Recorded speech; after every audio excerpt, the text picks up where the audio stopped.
Kecamatan Langkaan untuk berbelanja baju lebaran yang ada di Kota Pandan Labu. Ini merupakan amanah dari hamba Allah. Semoga Allah mengangkat derajat dan melipat gandakan rezeki para donatur ini, sehingga di saat lebaran anak-anak ini bisa tersenyum. Semoga Allah selalu menyertai kita semua. Amin, amin. Dan terima kasih kepada hamba Allah dan para donatur.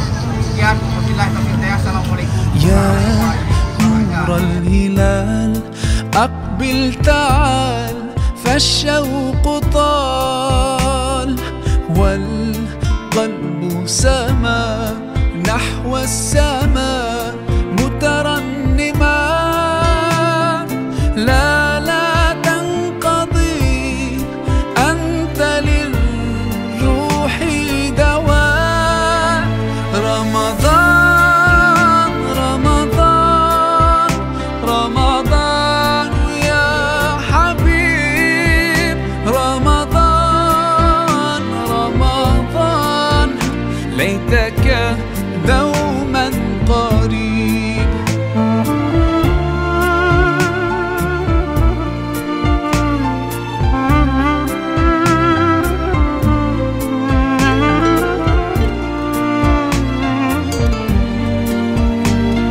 ليتك دوما قريب رمضان رمضان رمضان يا حبيب رمضان رمضان ليتك